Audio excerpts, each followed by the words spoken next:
আমি আজকে তড়কা বানিয়ে দেখাচ্ছি কলকাতার স্টাইলে, কলকাতার ফ্লেভারে। কলকাতা থেকে বাইরে থাকলে তখন এইগুলোর মানে ভীষণ চাই এগুলো খেতে। এখানেও ভালো, যেখানে আলাদা আলাদা জায়গায় আলাদা আলাদা টেস্ট, সেই জন্যে এখানে যেমন কারি পাতা দেয়, কারি পাতাটা আমার খুব একটা পছন্দের না আর কি। সেই জন্যে আমি কলকাতার মতন টেস্ট যেহেতু ভালোবাসি, ওই জন্য আমি আমার মতন করে এটা করছি।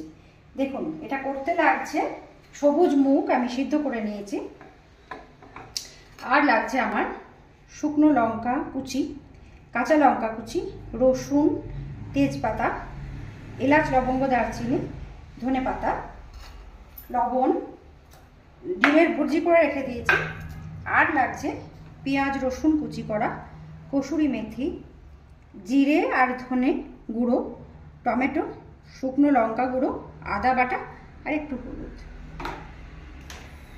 আমি কড়াইয়ে বেশ খানিকটা সর্ষের তেল দিলাম। এরপর সর্ষের তেলের মধ্যে আমি পেঁয়াজ রসুনটা দিলাম, সঙ্গে আমি শুকনো লঙ্কাটাও দিলাম। এবার আমি একটু নাড়াচাড়া করবো এটাকে। এটা আমি এখন একটু ভাজা ভাজা করছি, গ্যাস বাড়িয়ে করছি, পেঁয়াজ থেকে জল বেরোবে। যেমন বেশি দিন যদি 10 দিন কোথাও থাকি আমরা যেহেতু বাঙালি, সেহেতু মনে হয় যে বাড়ি ফিরে কখন একটু আলু সিদ্ধ, ডাল, ভাত, একটু ডিমের পোচ বা অমলেট দিয়ে খাবো। খুব অস্থির হয়ে থাকি বাইরে 10 দিন হয়ে গেলে, তখন আমাদের বাংলার খাবার খাবো বলে। I love Bengal.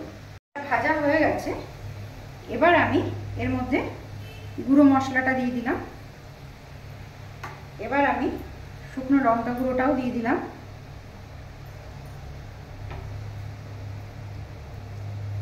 এবার আদা বাটাটা দিয়ে দিলাম। এবার আমি আদা বাটাটা দিয়ে একটু কষিয়ে নেব ভালো করে। কষানো হয়ে গেছে, এবার আমি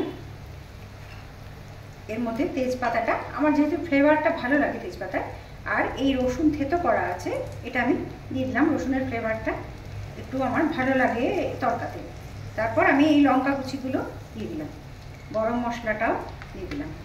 এবার একটু নাড়াচাড়া করেই আমি এর মধ্যে এই সিদ্ধ করা সবুজ মুগটা দিয়ে দিলাম। এবার আমি নাড়াচাড়া করব। এটা আমার কষানো হয়ে গেছে। এবার আমি এর মধ্যে এই হলুদটা দিয়ে দেবো। হলুদ দিতেও পারে, নাও দিতে পারে, আমি দিলাম একটু। একটু নাড়াচাড়া করে এর মধ্যে আমি এই টমেটোটা দিয়ে দেবো। টমেটোটা দিয়ে আবার একটু নাড়াচাড়া করে এবার এর মধ্যে আমি একটু জল দিয়ে দেবো। একটু জল দিয়ে এরপর আমি পরিমাণ মতো লবণটা দিয়ে দেবো। এটা রুটি দিয়ে খেতে খুব সুন্দর হয়। বাড়িতে বানিয়ে প্লিজ দেখবেন কিন্তু, হ্যাঁ, আর আমাকে জানাবেন কমেন্টে যে এটা ঘরোয়াভাবে করে কেমন লাগলো খেতে। এবার এর মধ্যে আমি কসুরি মেথিটা দিয়ে দিলাম, দিয়ে এবার আমি একটু চাপা দিয়ে দেবো এটা। এবার আমি ঢাকাটা খুলে নিলাম। ঢাকাটা খুলে দেখলাম সুন্দর এটা একটা স্মেল এসছে, আর প্রায় হয়ে এসছে এটা।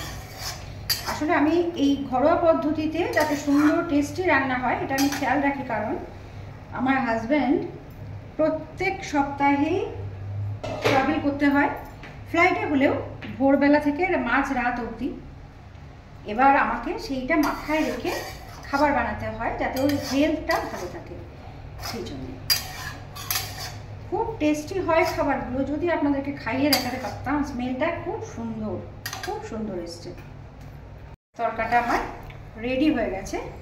এবার আমি এর মধ্যে এই ডিমের ভুর্জিটা মিশিয়ে দেব। এবার আমি গ্যাসটা অফ করে দিলাম।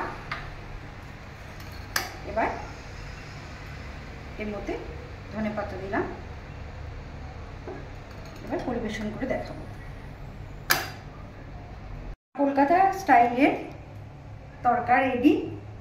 বানিয়ে প্লিজ খেয়ে দেখবেন, দারুণ দারুণ দারুণ হয়েছে।